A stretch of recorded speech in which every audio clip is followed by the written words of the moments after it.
Hi guys, welcome to the second day of Long-Tail Bootcamp. Today we're going to be talking about how to understand search intent and how to use that to your advantage to find better seed keywords and, down the line, better long-tail keywords. The first step to understanding search intent is to understand purchase intent, right? So here we have a chart, a pretty basic chart of the 4 stages of purchase intent. The first stage is awareness, where you learn about a product. The second stage is interest, where you're kind of potentially interested in the product, but you don't have that much information about it. The third stage is consideration, where you're considering, what do I want to buy, brand X or brand Y? You're choosing between, say, Nike and Reebok. And then the fourth stage is conversion, where you're ready to buy and you're looking for the best deal. And it's important to think about where your business falls in this triangle, because what Google is trying to do is match people at every stage of this triangle to the right kind of search result. So if somebody's at the conversion stage, they want to serve up e-commerce stores, physical stores, places where you can actually buy the product. If they're at the awareness stage, Google might serve up purely informational sites that aren't even reviews, right? So for example, if somebody searches what is coffee, Google would probably serve up a Wikipedia page and other pages explaining what coffee is, but relatively few results where the site actually sells coffee. The other thing to keep in mind is that as you move down this triangle, the value of a single visitor will increase, right? So a visitor who is just looking up informational content is not going to be worth that much.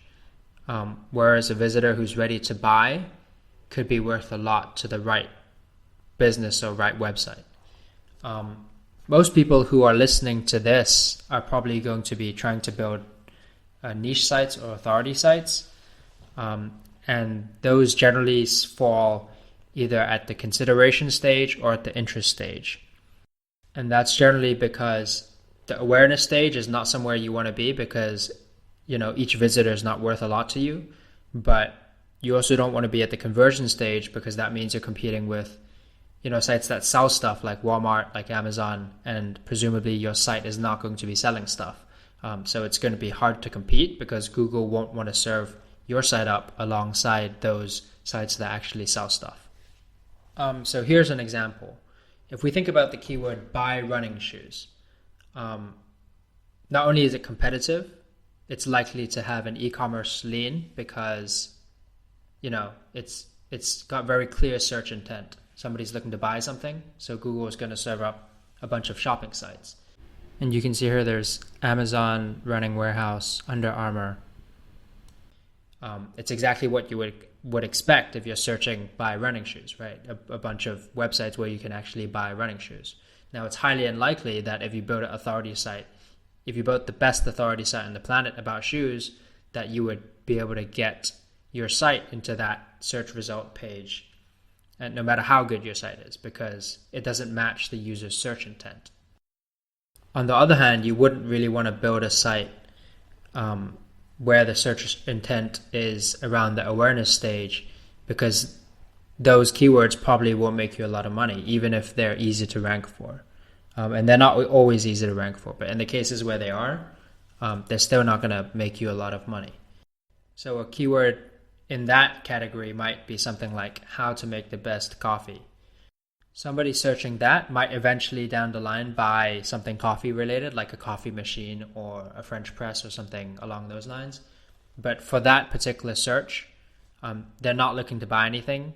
It's very unlikely that they'll actually end up buying anything. They're trying to find out how to make the best coffee. And so Google is going to serve up a lot of results, that are instructions about how to make the best coffee. So when thinking about how to actually come up with good seed keywords, you can think about some good modifiers that you can add. So if you just search coffee machine in Google, it's likely that you'll come up with, again, things like Amazon, Walmart, Target, etc. If you add best coffee machine, if you add coffee machine reviews, top coffee machine, or something like coffee machine under $50, on those search results, you're likely to see a lot more sites like the kinds of sites that you might want to build, like niche sites or authority sites. And that's because some of these modifiers change how Google perceives the searcher's intent, which in turn changes what results they display. So as an example here, we're going to look up two keywords in Longtail Pro, juice blender and best juice blender. So clicking through on juice blender here, you can see that the KC is 40. That's the keyword competitiveness. But not only that, there's a substantial e-commerce lean. There are a bunch of sites here where you can actually buy juice blenders. It's not all of them, but it is quite a lot of them. So in general, I might advise somebody to avoid a keyword like this. On the other hand, best juice blenders, not only is it lower keyword difficulty, or keyword competition rather, it actually has a couple of niche sites ranking in the top 10, which is a great sign for us because it means the kind of site that we're looking to build can rank in Google for this kind of keyword. So if we look at the top result, blendaway.us, you can see very clearly that this is purely a niche site. He's obviously trying to rank for best blender or best blender review.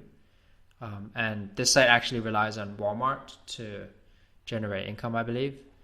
But anytime where you can see a niche site ranking in the top 10, that's a good sign because it means that Google is willing to serve up results that are similar to the kind of site that you want to build.